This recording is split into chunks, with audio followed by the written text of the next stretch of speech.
All right, folks. I hope that I'm online. YouTube is not my friend to me. I'm going to stop using the webcam for these. Hopefully this will be better. Some people have complained about video and audio issues. Hopefully this works fine. So if you can hear me, if you could just, a few people indicate that they can hear me fine. That being said, where's Board Game Breakfast? That is a question asked YouTube. Now, part of it is my fault because of many things that happened this weekend and such, it was already delayed. It wasn't going to be posted till probably 11 a.m. Eastern Standard Time, and I'd hope to get it done quicker than that. But YouTube is not upgrading it right now. Uploading it right now. And my internet speed is going super fast. I have tested it on multiple computers to see if it was the computer. It is most definitely YouTube. So my apologies that Board Game Breakfast is not up yet, and there's really nothing I can do about it. A little frustrating. It's done. I just can't post it until YouTube does something. I hope it's fixed soon. But anyhow, that is where Board Game Breakfast is or isn't. All right. Let's do some questions here. And again, some caveats before I start. I'm probably not going to answer a whole lot of, did you play this yet? When are you going to review this? Blah, blah, blah. I might do some. I'm not going to answer every question, but I'll try to answer a lot of them. If I don't answer your question and you feel like I missed it, you can ask it again. If I don't answer it twice, that means I'm not going to. And possibly I've already answered it in a previous question and answer. So first is, have you gotten DC Dice Masters yet, and do you know when it will hit stores? Also, another question is, I have no idea usually when things are going to actually hit stores or not.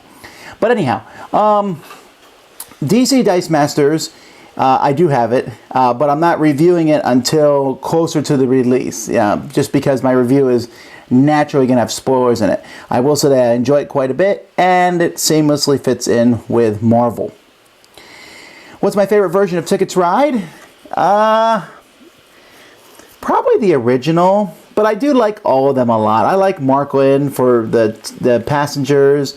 I enjoy the different maps, India and Africa, so I'll try to play different variations, but I played the original the most.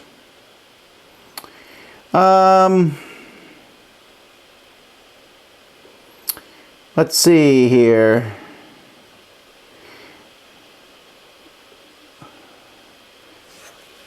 Are any audio upgrades in the works? Yes, I'm still working on the best way to handle that.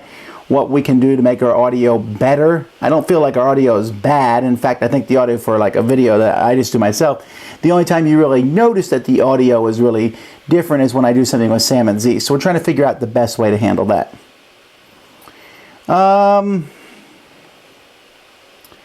Let's see. Can you suggest a small worker placement game similar in size to Harbor that you enjoy?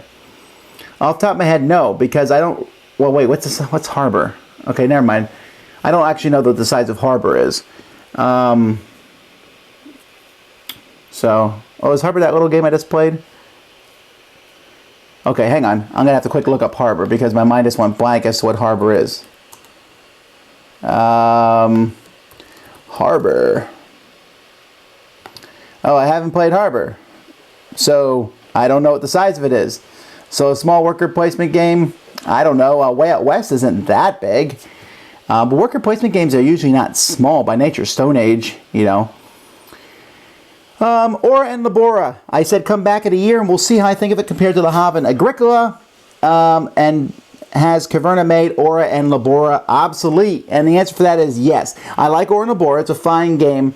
But Caverna is a much more straightforward. Aura and Labora is kind of a set things up for points, and it's interesting, but it hasn't held up for me against Le Havre and Caverna. Those are the two powerhouses that I have.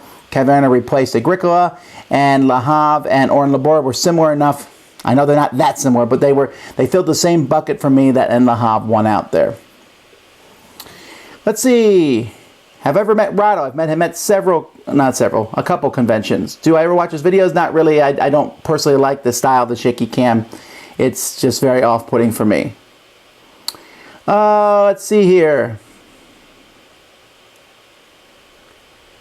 Legendary Marvel or Encounters. You know what? it comes down to what theme you like better. People who really like the Aliens movies really like Legendary Encounters, and it's probably slightly better of a game system than Marvel. I like Marvel so much more than Aliens that I like Marvel Legendary better. But I think if you're just looking for the better game, Legendary Encounters is probably what you're looking for.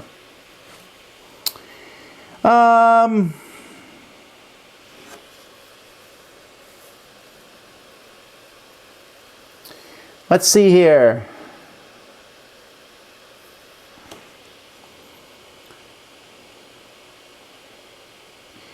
Wow, there's a lot of questions here that I'm just not going to answer. There's a lot of, have you played this, have you played this, have you played this?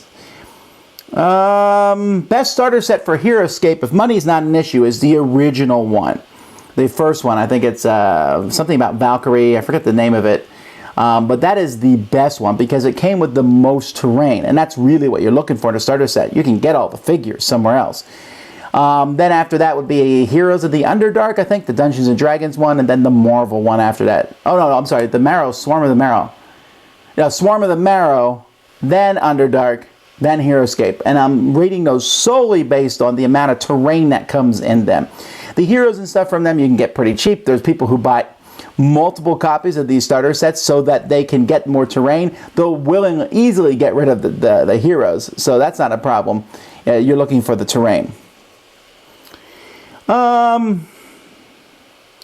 If you found that the season's base game did not have enough player interaction and overall felt a bit out of your control, would getting the expansions improve this? No, the expansions are mostly more of the same. I felt that Seasons did have a lot of player interaction and certainly feels like it's in your control. If you feel like Seasons is out of your control, I would recommend drafting. If you're not drafting, then the game is going to be out of your control. But drafting really helps you have the cards that you need.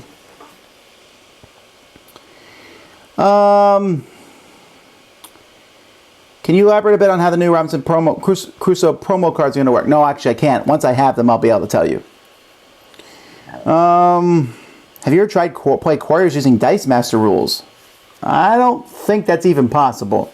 The games weren't made that way. No, I don't think it's possible at all, actually.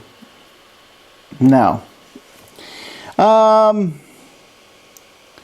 I've been thinking about starting to play Marvel Dice Masters, and I want to introduce it to my friends, says Patrick. Should I buy a starter from both Uncanny X-Men and Avengers X-Men to have enough cards or dice? Well, you don't need to. You only need to buy one starter pack, whatever it is. So Uncanny X-Men's the easier one to find, so get that one. And then just buy some boosters, and it'll be enough for you. Or you can buy the Uncanny starter pack and some boosters, and then the box. I just... Board Game Breakfast isn't out yet, but... in Board Game Breakfast, and it's, who knows, it's still not even at 1% uploaded yet. There's this collector's box for the Uncanny X-Men set, and in this box comes extra dice, so for more players, and it comes with more base action cards, the same ones, but it comes with some packs, and it comes with a place to store your dice. You get one of these, a starter set, and some booster packs, and you'll have enough to play with your friend. Let's see here. Can you suggest any road trip games with a few or no components? The Alphabet Game and I Spy get old fast. Who Would Win is great, and even Apples Apples works. Any kind of trivia type game or who would win or argument things, those can work. I would just look online. I'm sure there's websites that have games to play in the car and have hundreds and hundreds of them. That would seem to be the best option there. I don't know that a board game site, but there's probably car game sites. Just as a question, don't ask me if I played a game if you haven't already searched to see if I've done a review of it. Because there, I'll tell you exactly what I think of it. I don't play solo games. My apologies. How often do I get to play Twilight Imperium? I probably could play it more often than I do. Right now, I'm running on like once every 2 or 3 years. It's getting lower and lower just because of the time investment it requires. My favorite race. The guys they started with a Y. Their cruisers can shoot first before a battle. I like them a lot. I like the guys who are +1 to combat completely. I like the technology guys, but everyone likes the technology guys. There's actually very few of the races that I dislike. I like all of them because they have a very different feel. What's the quality of Meeple's source components? They seem very high. I mean, basically, they're wooden bits that you get in any game with some stuff painted on the side, and the stuff painted on the side doesn't seem to come off very easily, so they're good.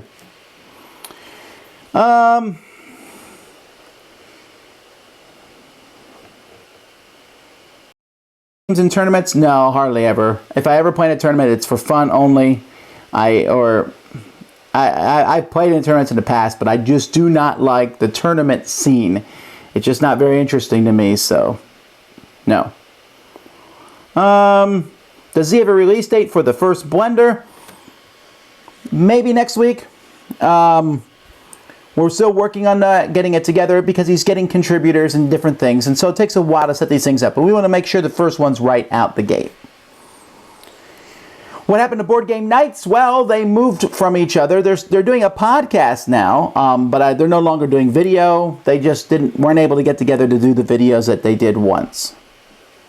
What's my favorite type of breakfast? A continental, a full English, or other. My favorite type of breakfast is a breakfast buffet at a 5-star hotel. That really is it.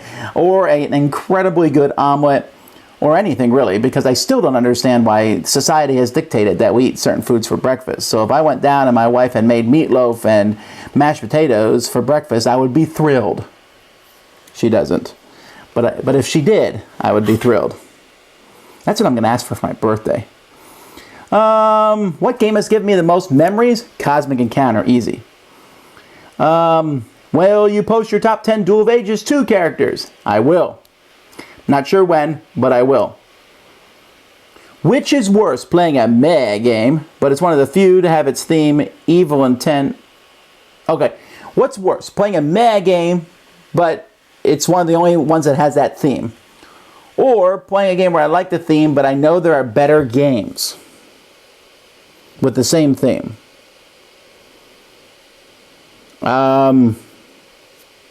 What's worse? I would guess the game that's not as good. Right? I think. Was Pandasaurus crazy for not including bags for all the components in Lost Valley? Well, I mean, a lot of companies don't provide bags for the pieces in their games. It still seems to be kind of an optional thing. I mean, many of the games I get don't have bags, although I'm seeing it a lot more than I used to. It used to be there was only a few companies that would do it. I remember GMT was one of the companies you get a bunch of bags, but not many of the other companies included bags for their components. Fantasy Flight, I don't think ever does. Lots of companies don't. So I've always got my own bags. You can get bags all over the place. And in fact, I was just showing Z the U-Line catalog and just how many different kinds of bags there really are. It's just it's mind blowing. So I don't think it's crazy that they didn't include bags. I think it's just not that big of a deal because people will store things different ways. Spyfall is coming from Cryptozoic. Is this good or bad news? Well, the game is great, so I'm assuming good news. Let's see. Is there any chance you'll see a live play of Star Realms? I don't know. Star Realms doesn't seem like it would be that interesting to watch. Z and I played it a couple times this past week. In fact, this week, hopefully you'll see the review of the mini expansions for it from us. They add a bit to the game, and I like what they do. All right, I've caught up. I'm only 12 minutes in and I've already caught up to all the questions. All right. And some people are asking questions twice already. Boo. The ones I already answered. Okay, let's see here.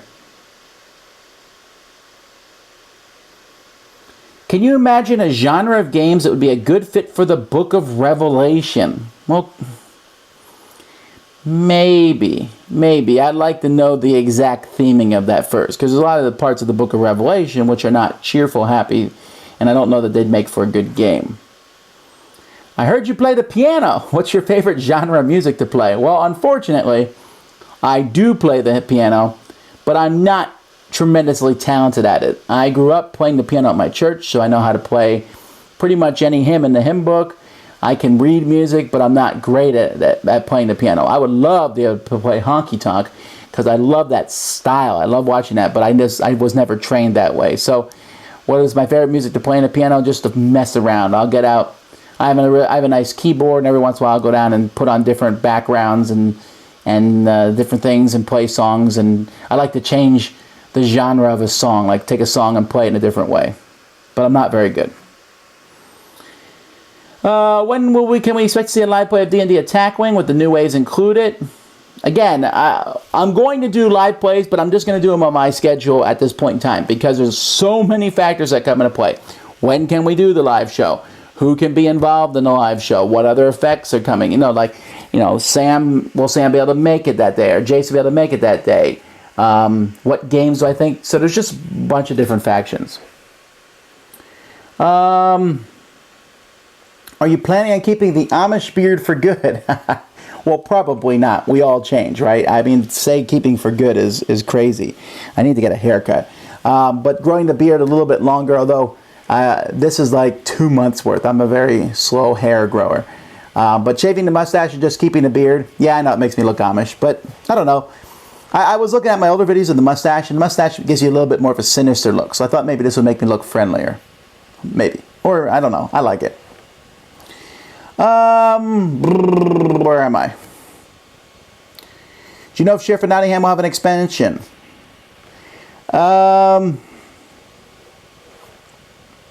Let's see.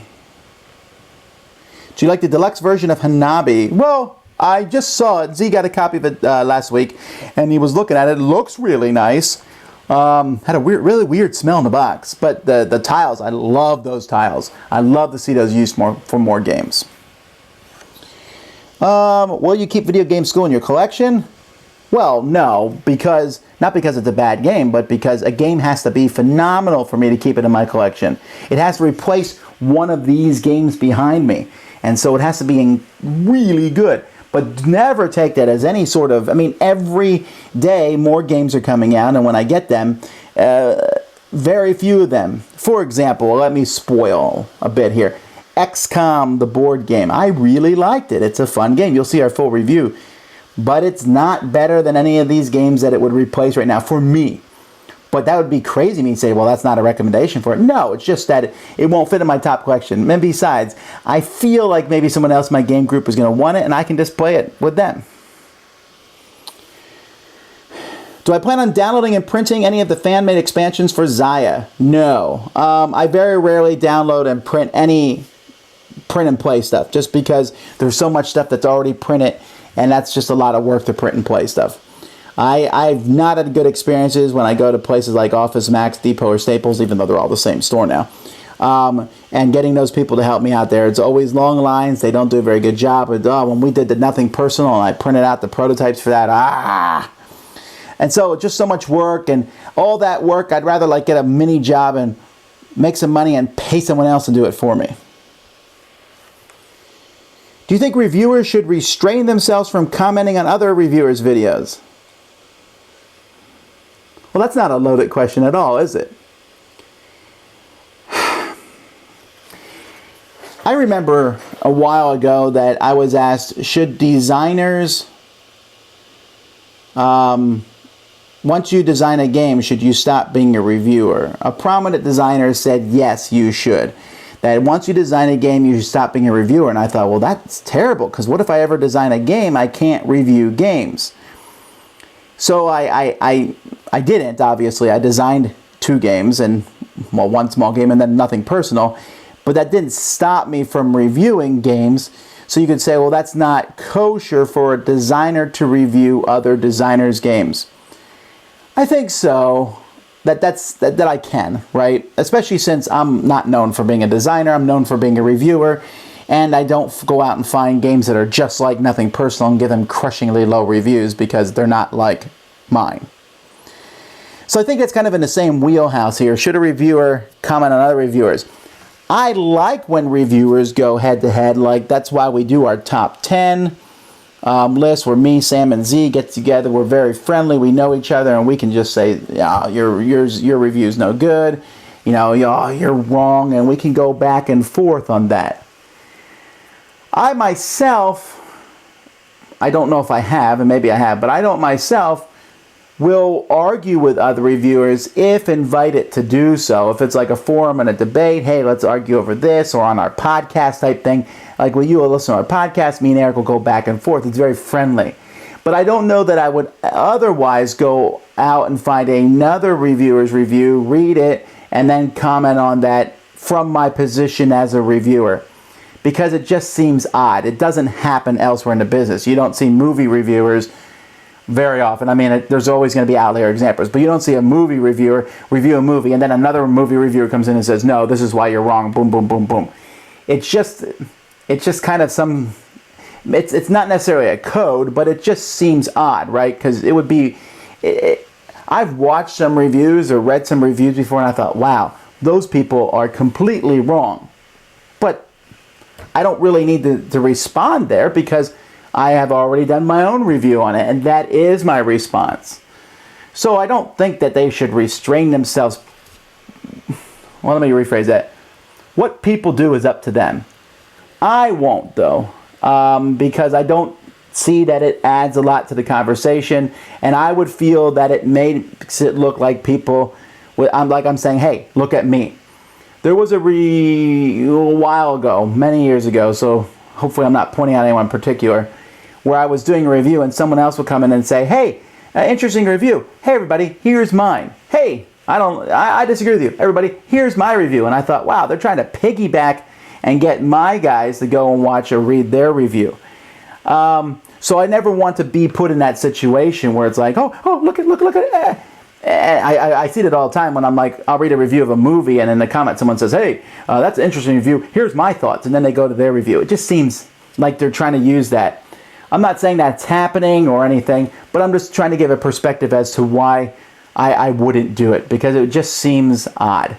But if like it's on a geek list or it's kind of like in a neutral ground and someone says, hey, what does anyone think of this game? And someone else says, well, I don't like it. And I'll go in and I might say, well, I like it. And hopefully it's all fun and games in that regard. And let's say it was a reviewer who I didn't know very well at all. I'd be very cautious about doing any kind of comments, period, just because I don't know them well. When you hear me go after people here in the videos or go after people on podcasts, I know those folks and we're joking around and I know that they can take it. But even if someone, like, let's say someone hates a game and I like it, I'm not that game's champion. I've already put up my review. I like these games. Let's say someone went and did a horrible review of Cosmic Encounter. And I've seen that. Or a horrible review of Sheriff of Nottingham or something. I'm not those games defenders. I won't even respond to people who do negative reviews and nothing personal to the game I designed, because the game is there. If they didn't like it, it is what it is. It's just not, I don't see that it's my job to go in there and do anything about it. But that's just my philosophy on the subject. And that is often why I don't respond when people give critiques of my reviews, because then it seems odd. I'm critiquing the critiquer of my review. I don't turn off comments on my reviews because I want people to come in and critique. And every once in a while, someone will point out something that I have said wrong or done wrong. Almost always, it's a said wrong thing. Like, for example, last week in Hyperborea, I said you move the cubes off, and you don't. And I didn't even play that way, but I missaid it in review, although I play correctly. But when someone says that, that's fine, because that points out that, hey, there's an error there, and I can say, oh, okay, or this or that. I will often respond when someone will say, well, you didn't obviously do this, because I feel like I said, well, yeah, I did. But if someone says, hey, Tom, here's your review, here's what I don't like about it, well, then we're done. I don't really see any reason to jump in and me to say, well, no, that's this. I know people love debates, and they want to see debates back and forth, but I think debates, first of all, never change anyone's minds online. But I think they're often best in forums, which is why I started Dice Tower Showdown, so we could have people come in and actually debate in a controlled setting where both people's voices were heard. Also, there is a cult of personality involved. And if let's say there's some guy on the internet who makes like a review, and I go in and I say something, well, all these people who might follow me will go in there too, and I feel like that's coming in with a big hammer and smashing, I am the Vasel, here's my opinion. And then people will agree with me, and that's not very fair. Some people might agree with me even if my opinion was wrong. That's a lot of roundabout speak, but I mean, I'm on air, so I'm usually more roundabout that way. But that's just how I feel. Also, and this is simply the truth of it, If I went and responded to other people's reviews and even to lots of the comments on my own reviews, it would slow me down in getting my own stuff done that I need to get done. People say, where do you find time? Because I don't respond to every single comment on the internet. I have lots of other stuff to do. I make a public forum like I'm doing right now, and I respond there. A really long answer to that question. My apologies. Have you ever got 25 points in hobby? Yes, but I played wrong, so no. How's the Geek Chic table holding up? Great!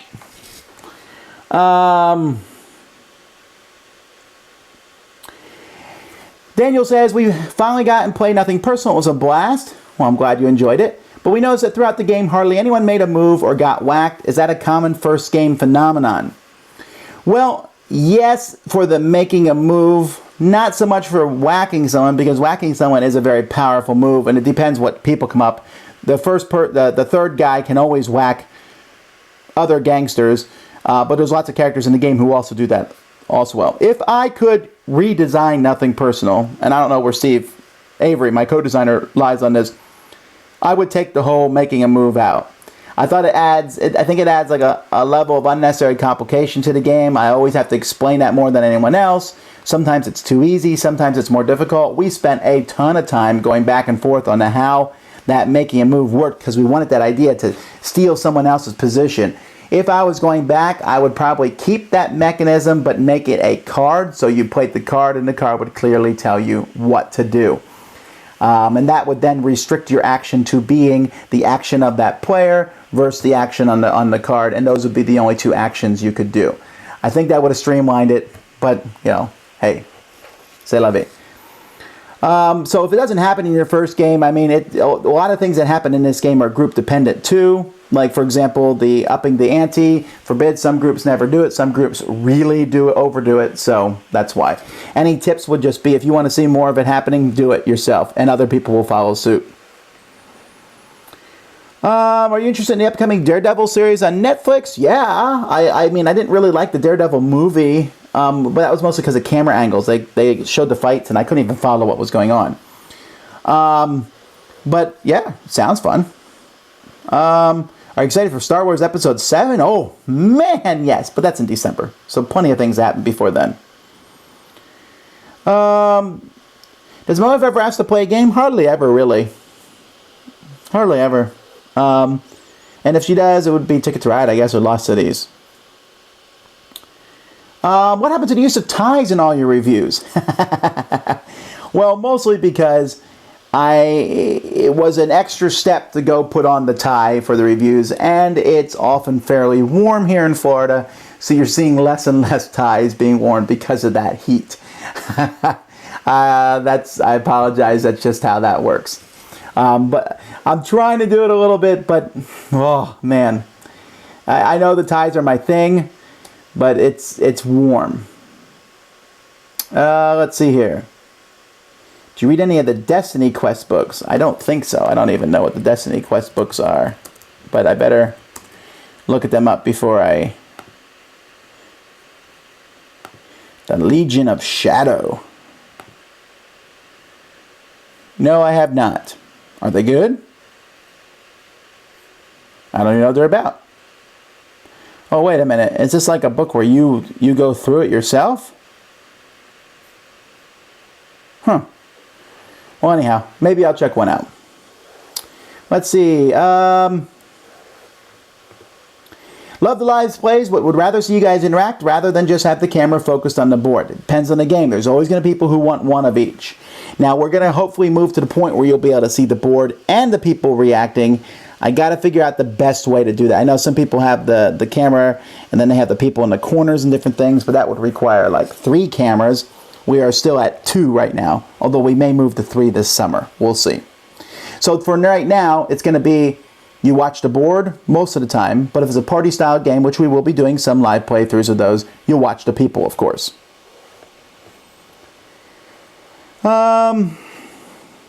Did you ever make a lot of money on selling a board game? No.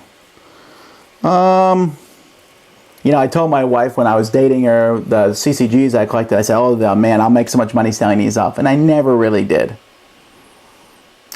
Yeah. Is the game system closest to HeroScape, which is being actively published, Battlelore 2? No, not really. I like Battlelore, but I wouldn't say it's close to HeroScape. Do you organize your shelves in a specific way or just to fit? Just to fit. I mean, I did some. I think you can see over here, you can see these are all have like a kind of a yellowish tint to them, but that's about it. It's just box size. Looks like my video quality just went down a bit. I apologize. Nope, came back. Huh, maybe it's just my computer. Okay, let's see here.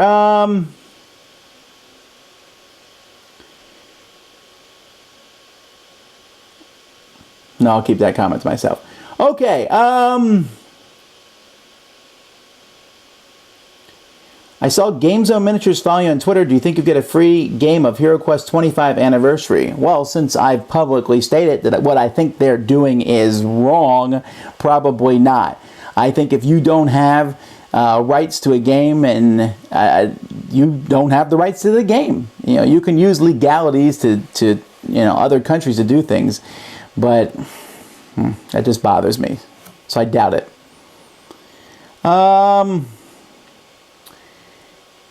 If a friend loves Munchkin and doesn't know of other games, what games should I suggest next?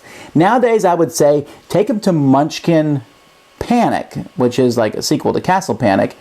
It has the Munchkin art and everything, but is a cooperative, fun, interesting style game. And then after that, say, hey, there's other cooperative games and move from there. That's what I would do.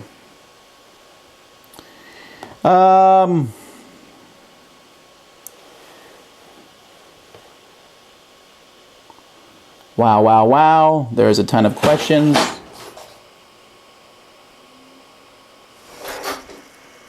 Well, that's interesting. Something just crashed in my fridge. I'm sure that's good.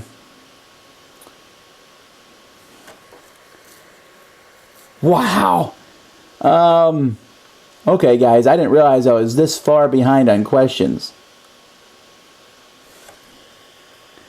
Once again, if you're first tuning in, Board Game Breakfast is not because of YouTube. It's YouTube's fault, not mine. Seriously, it's done. I'm trying to upload it. It's like at 1% right now. I'll keep messing with it, and hopefully YouTube gets their act together and lets me upload something later today. It's going to be Board Game Supper at this point. I'm really sorry about that. Okay, anyhow, let's see here. What are my favorite...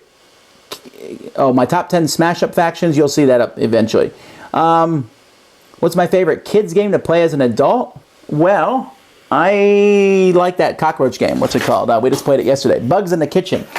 There was a youth activity at our church, and so I took in Bugs in the Kitchen and Looping Louie, because it was one of those things where people were floating around room to room. So I knew those games would attract people, and they did.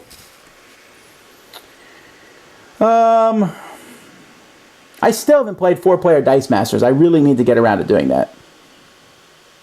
Is there a limit to how much product you can put up on YouTube? I don't know. I mean, I would assume that I would reach that limit at some point since we put up so much.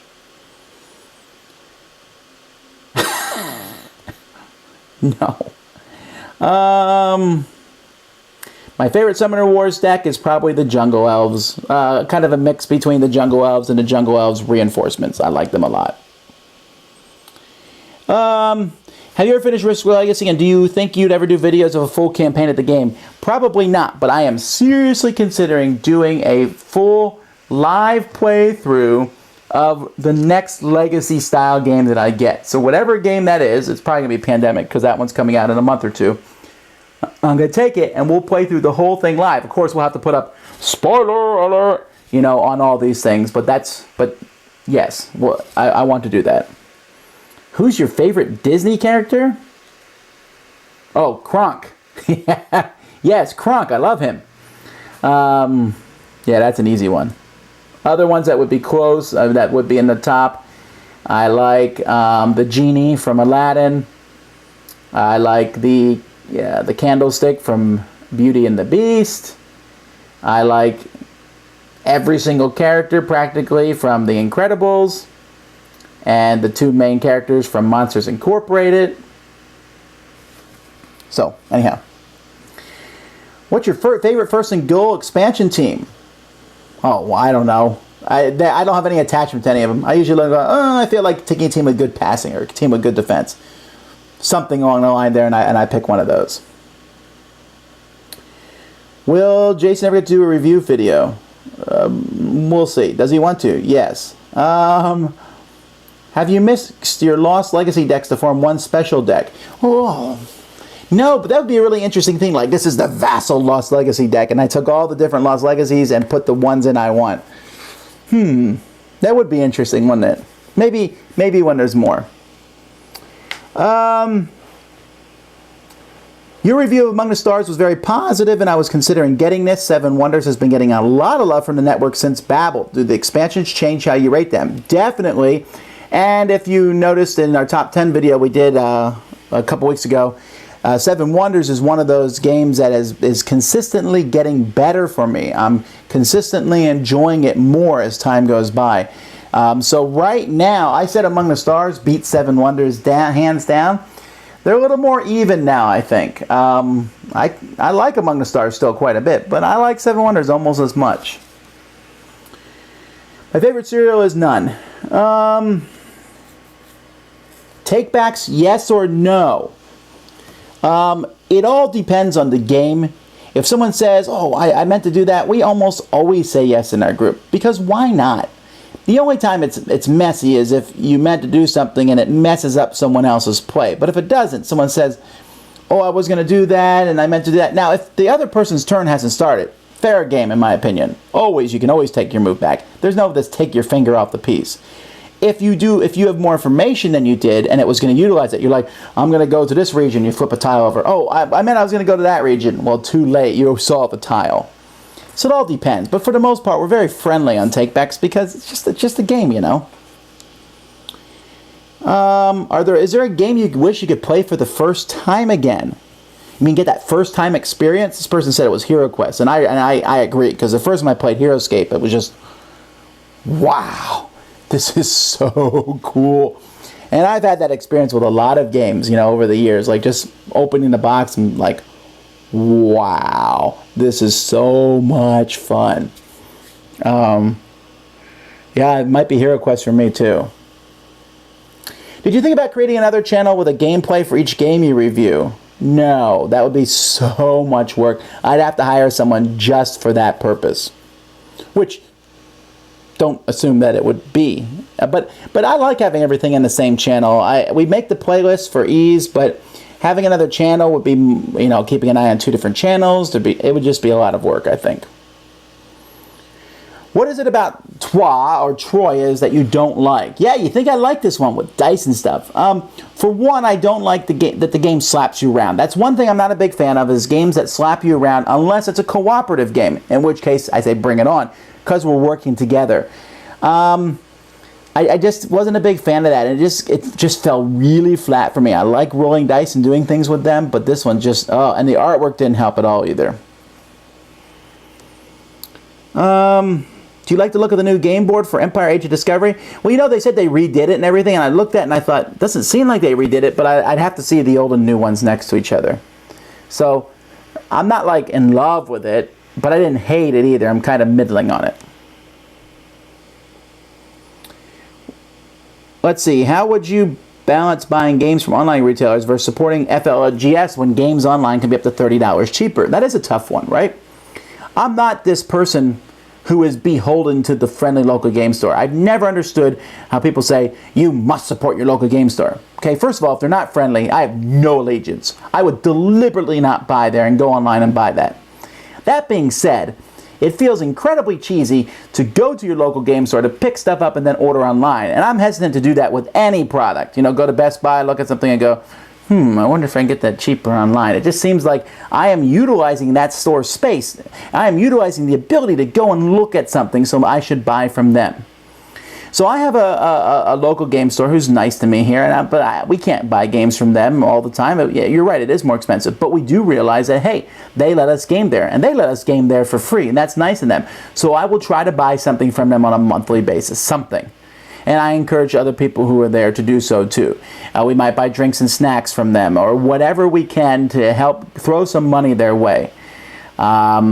if you're buying hundreds of games anyway, maybe you should look into that aspect.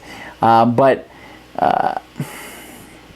I don't think online game stores are the devil. They really aren't, and I don't know how anyone can ever get on their case when Amazon is sitting there selling more games than every online game store put together. Seriously. Amazon is so huge and big, and yet everyone goes after the other guys. Secondly, most online game stores have a storefront. Multiple storefronts in the case of Cool Stuff, for example. So what are they doing differently? They are running a really dumb business. And people say, well, they're making pennies. No, they're not. They have tons of employees at Cool Stuff. They're helping sponsor the Dice Tower. It's just not that simple. But at the same time, yeah, it's tough for. But I think a local game store needs to make me want to spend my money there. Because if you don't make me want to spend my money there, I'm not going to.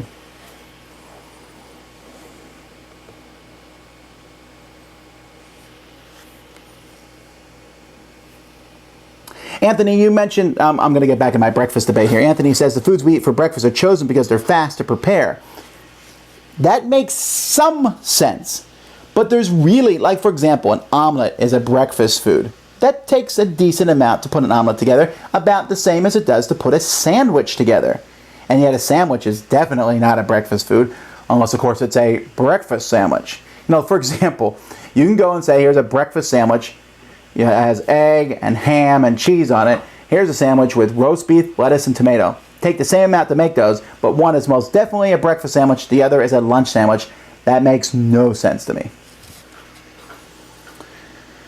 I'm going to breakfast revolution the world. I have 7 children, and other than the 2 youngest, the other 5 all hate cereal, and they agree with me about breakfast. I will change the world one person at a time.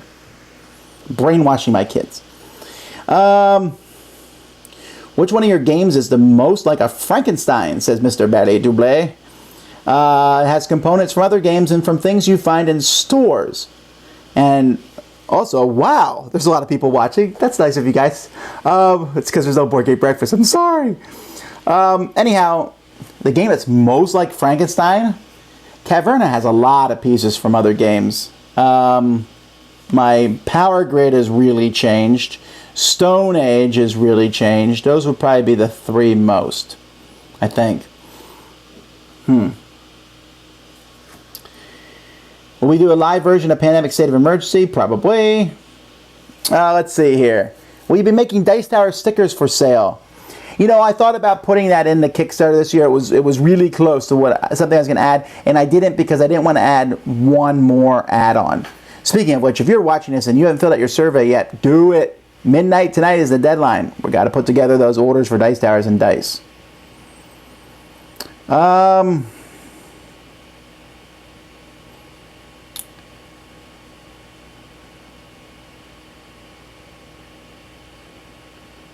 What's the coolest Cosmic Encounter Alien Power Wild Flare combo you've ever used? Oh, you know, I've done some cool ones, but I can't remember which flare and which power. I do know that the Filch, I love his power with almost anybody. Without any spoilers, what Dice Master set do you think is the best theme, tightest mechanics-wise? It's got to be D&D, man. I love superheroes more than Dungeons and Dragons, but that D&D set is a really tight set. I really think it's going to do well. I hope it does well, because it's really well put together. Very exciting.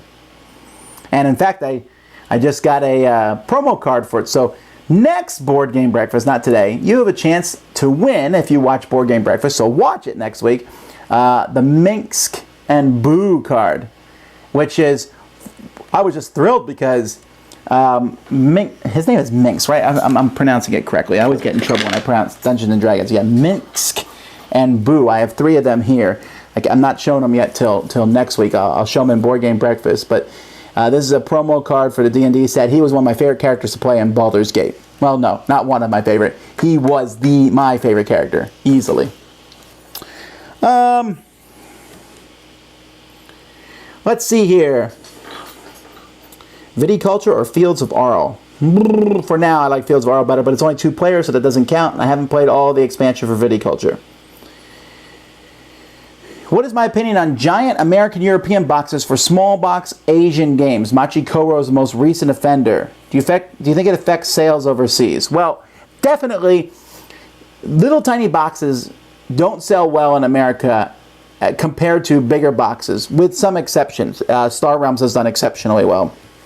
The problem is expandability, right? Machikoro, they plan to make it bigger, although their expansion box was very big for the amount of cards in that too, which is kind of odd. But that's a specific one. Look at Star Realms. Star Realms came in a small box. Yay! We got the expansions for Star Realms. Wait a minute. They don't fit in that small box. So now we got to figure out what else to do. I don't know if they make a Star Realms bigger box to hold everything, but that would require us buying something else. If Star Realms had come in a slightly bigger box to begin with, the expansions would have been easier to add in. And that's part of the reason, but it's also shelf space. When I'm looking at all the games in the shelf, they're looking for bigger boxes. Where do you get all your board game themed t-shirts from? Usually from the companies. I'll wear your company's t-shirt on the video, unless I hate the game. No, even then I'll wear it. If you send me a comfortable t-shirt that works well in the videos, I'll wear one. Tom, you always look sinister. Thank you.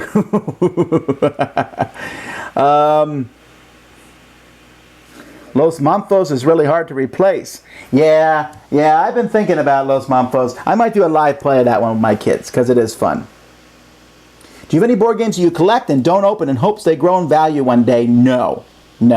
I don't do that. If I did do that, I would back every Cool Mini or Not Kickstarter, because those would do well. I would buy every deluxe edition of every game that ever came out, because those usually go up in value. But you never know, and you might as well speculate in the stock market if you're doing that sort of thing. I get games to play them.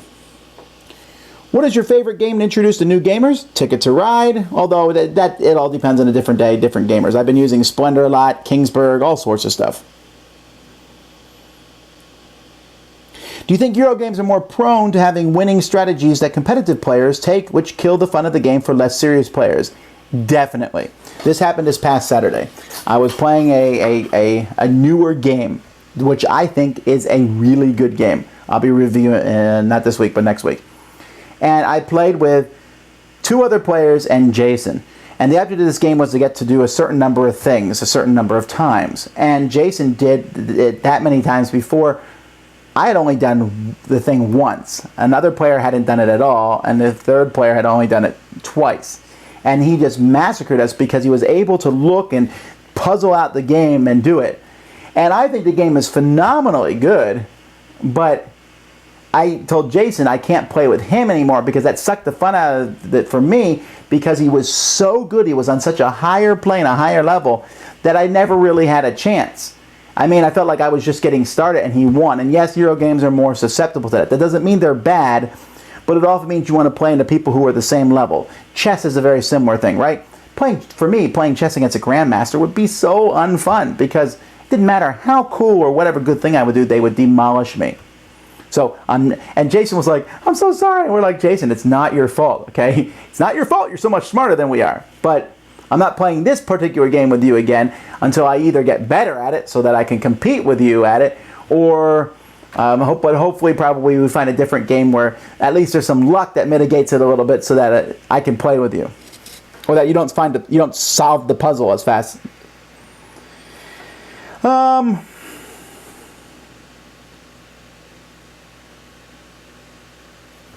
Well, you know, Jason mentioned, this is what Jason says. He says, you keep mentioning live playthroughs holding you back. I'm just interested in the play, not the live. I want a lot more insight instead of just your opinion. That's why tabletop is popular. I agree, but here's the deal. A live playthrough is one thing.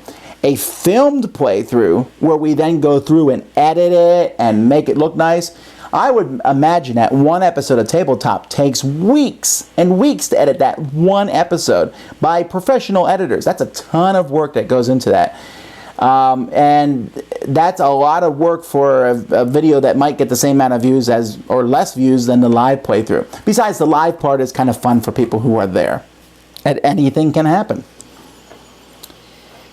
What animated series do you like better? Avatar: The Last Airbender or Legend of Korra?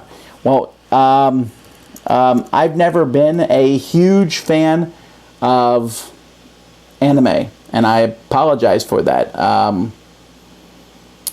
I don't watch it. I like all the movies that are done by the one guy, the Princess Mononoke, and I love that. That anime to me is so much different than other anime.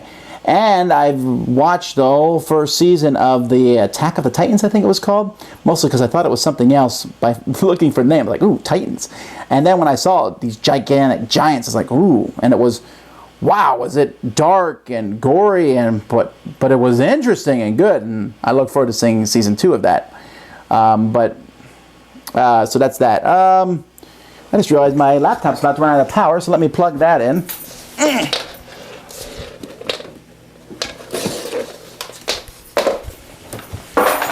Sorry about that, folks. All right. I once questioned whether you were diluting the Dice Tower brand by bringing on new reviewers. These days, my wife absolutely adores Ian James. When will Ian start voicing the top 10 countdowns? Well, if there's one thing I believe on strongly, is that the Dice Tower can never be just Tom Vasel. It's obvious that I'm the main part of the Dice Tower, and that I'm doing most of the reviews, and I build it up. And if I disappeared right now, the Dice Tower might have a hard time surviving at that point, just because there's a lot of administrative stuff I do to make sure all these people come out. But it can't always be that way. Not only that, no one's going to agree with me on everything, so we need to have as many voices in the hobby as possible. And Ian is great because he's so young getting into this. And, my daughter, I bring her on as much as I can.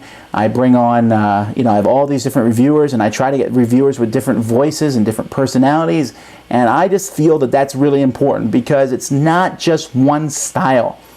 Everyone on the Dice Tower shouldn't like the same style of games as me. I think it's important for the hobby that we hear from as many people as possible, so that you can find the reviewer that you most sync with, or a reviewer that you sync against, but at least you know where they are. Since you like careers, have you ever played the old Monopoly-like game Solar Quest? I have. Solar Quest was a game that I discovered it at a thrift store when I was a kid. And I got it, and I brought it home, and I was like, wow, this game is so much better than Monopoly. And I tried to play it all the time with my brothers and sisters. And it's not that great of a game, and we ditched the fueling rules because they were unwieldy. We just played it kind of straight Monopoly with some other small changes. But it was really interesting. There was some really fun things that the game has in it, and it's kind of broken if one person gets too much, and the money amounts are just crazy ridiculous. But I liked it a lot. I would never play it today probably, but it still gives me fond memories. Let's see here. Do you think Kemet replaces Nexus Ops? Nah, they're different. They're different genres. Can you say some of the top 10s you have in mind? Well, I'm doing Smash Up. I'll do Duel of Ages. I'm doing Summoner Wars and Mage Wars. And those are the 4 that I know. Oh, Dice Masters, I'll do that at some point. Just different games that have various things like that. Do you like games with timers or time elements like Space Alert? I do like them, but not all the time, because they are very stressful. And if you find Space Alert stressful, you dislike XCOM? I don't know, and I'll tell you why. Because the timed element of XCOM is not as critically in your face. It's there, but it's kind of there to keep the game moving. And there's a good chunk of the game that's not, and a good chunk of the game where you make decisions that's not timed. Do I like Kurt Vonnegut? I think that's how you say his name. I don't believe I've ever read a book by him at all. Should I have? Cat's Cradles? No, I have not. All right. Let's see here. Oh, what is the next top 10? Well, I think I said that. I keep forgetting that my board game breakfast hasn't posted yet. But we're doing this week. We're doing a top 10 worst games. Now, there's going to be some caveats to that list. First of all, the game has to have 100 ratings on Board Game Geek. And we do that so that I can get rid of all those, yeah, this game was just so horrible and terrible, but no one's ever heard of it. Some little game that was sent to me. And we're also banning children's games. So as much as I despise, for example, Candyland, let's take children's games out of it. So then, if we take those out of it, what are the 10 worst games we ever played? I haven't even made my list yet. I know my number 1. Okay, it's not even a question. My number 1 is so cemented. But the other 9, that'll be interesting to see what they are. So it's a list of positive. No, it's not. We have some other ones on the way too that I think you guys will enjoy. But that's what's happening this week. If you could, would you keep all the games you get? If I had space and everything. It depends what I would use it for. Let's say I had a guest room and a big giant board game area. Sure, I'd keep them all because, well, I wouldn't keep the super garbage ones because I wouldn't inflict those on people. But I would keep them all, the big library of games. But let's say it was just my house. Then no, I'm telling you, it's very therapeutic to get rid of games. Because if I look at my shelves right now, I look at every game there, and I think, realistically, in my head, there is a chance I will play that game again. A real chance. If I kept every game, that would not happen, and that would be bothersome to me. So I like the fact that I can do that. That it feels good to have a lean, mean collection. Okay, 350 games isn't lean, but it's leaner than what I would have if I kept every game. Could you imagine? I'd be like sitting here right now, you just see my head in piles of games. Scrooge McDuck with games. What do you think of a reviewer reviewing their own game? I think it's only possible if... I think you can review it if, first of all, you're very clear that it's your own game. You make it very clear that you're biased, and usually with a sense of humor. I think I reviewed Vicious Fishes one time, but we went over the top and we said it cured cancer stuff so that people knew that that's what we were doing. I don't believe I've reviewed Nothing Personal, but I've talked about it a lot. I obviously like it, although as time goes by, you can see that I'm pointing out some things that I think could have been changed and made better in the game. And if we ever did like a streamlined version of it, those would be changes that we would make. Sentinels in the Multiverse, yes, it's another top 10 that you'll see coming. Is Ghost Stories the best 3-player co-op for strategists? Maybe. I don't know. Elder Char is a good one. Let's see. Do you think there's an evolution of historical games away from lots of charts and hex encounters with Twilight Struggle and much more streamlined games? Oh yeah, there's definitely been that. I mean, there's still war games out with lots of charts, but they've certainly streamlined against it because it's a better way to play without having to look up charts. Besides, if you need all these charts and different things, there are computer games that will do that well. Now, I know there's some people who disagree with me, but I think it's good for the hobby to streamline a lot of this stuff. A top 10 of my best cross-master characters probably will not happen. Have you changed your opinion and got rid of Empires of the Void? Yes, I got rid of it, but I haven't changed my opinion. I liked it quite a bit, but I only wanted so many games of that genre, and I had to compare it to Exodus Proxima Centauri, and I liked Exodus Proxima Centauri better.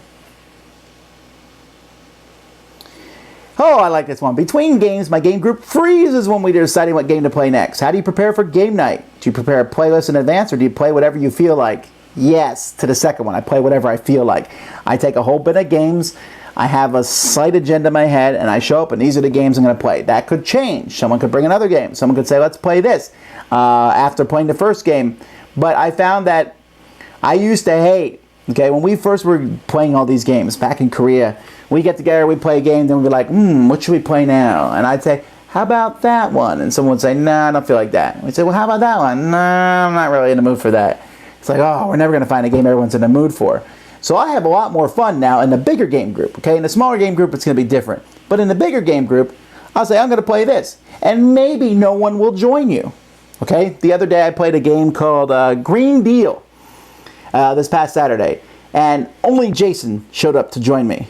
And we sat there for a good 45 minutes. And finally, 2 other people came and joined us. And they did not regret it because that game is really interesting. I mean, really interesting. I really liked it to the point where I'm like this close to keeping it. That's how much I like Green Deal. It's a really interesting game. But so I'm putting that on me though. I'll be the person who sits out. I'm not going to make other people play my games, but I'm not going to sit there and wait for these long discussions over what game to play either. Although I do make sure that people who come have games to play. I don't want to see people wandering out playing. I'll try to match them with people and say, here's some games to play, set them up with a game. Do you have a favorite game that you're horrible at, but you still love it? Yeah. Everything. Except, I feel like I'm good at Cosmic Encounter. And I'm pretty good at Caverna. Although, I'm sure if I played like an expert player in Caverna, but I can beat Jason at Caverna, which is something I feel good about. But most of the time, I'm just not very good at the games. Let's see here. Have you ever played ASL? I have not, actually.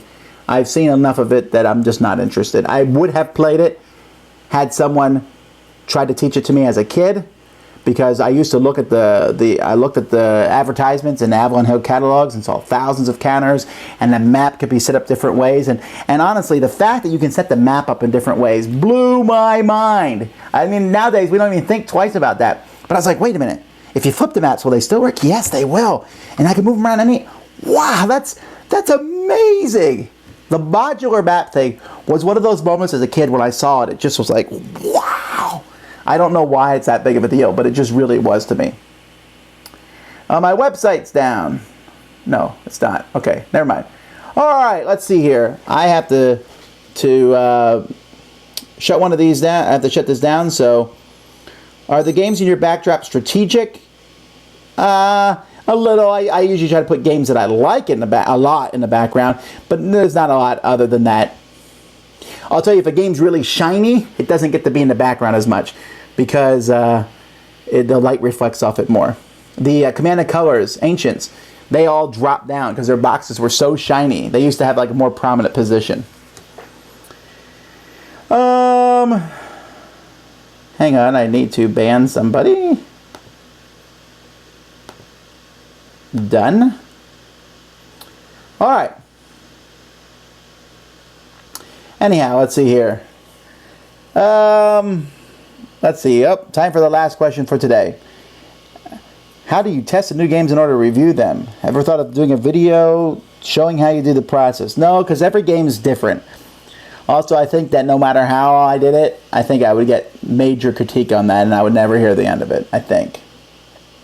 Okay, well, that's about it for this time, guys. Once again, Board Game Breakfast is not yet up because of YouTube. I'm giving them the blame. Although, it would have been late anyway. It would have been a board game brunch. And it's going to say that when it's up, because I'm not going to go back and re-record it because it's late. However, I will continue to work on it all afternoon. I have a lot of stuff going on here. Let me see if I can move the camera here briefly. Let me show you some of what I did. I'm very excited about this, although this is more me than anyone else. Okay, right now, let's see here. I'm reorganizing my Dominion cards because they just need to be organized there better. And you'll notice that I now have, look at all this. There are so many of these drawers. I mean, what I did was, over here, I put all my X-Wing stuff in a drawer. So, like, for example, in this drawer here, you can see there's the Imperial shuttles, along with their wheel, and then the things that go on the bottom, well, should be in there too, but they're not in there yet because I'm still working on it. And then here, for example, in this one, here's the Blackthorn, or the Cave Wyvern from, and so he's in this drawer along with both his flight wheel and his ground wheel.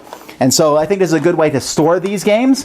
If I ever have to travel with them, I have this case here, which is a really good traveling case that Robert Searing sent me. He sent it to me originally for Dice Masters, but I have too much Dice Masters to fit in it. But this works great for traveling with the different X-Wings and stuff, because in the bottom there's a lot of different space, and I can carry my army around in it. So I have all these. There's dice. I sorted this all out. It's finally finished. You can see right here is my new hard drive, which I'm about to hook up to the computer. I was waiting till Board Game Breakfast upload it so I could start moving videos to that. And I got all sorts of stuff here on the table. You can see here. This is all these things that's different Dice Tower stuff. And then, let's hope I don't twist these wires up too much. Here's a peek at some of the stuff in the closet that might be getting played and reviewed eventually. But that's not the stuff that's the hottest on the list. That's in this bin here. This is, I'm getting some games that I'm taking to gaming tomorrow night, so I get that ready early. So this stuff might be played soon. You never know. All right. Well, as we spin this back. Whoo. There you go. Hey. I apologize, Board Game Breakfast is not up, but it's a good week. For many people in America, they have off today. So hooray for you all. I hope you're having a great time. And maybe that's why there's so many people came and watched this today. And we got more stuff coming up this week. Again, if you backed the Kickstarter and haven't filled out your survey, do it now. Until next time, I'm Tom Vasel, and you've been watching the Dice Tower Live.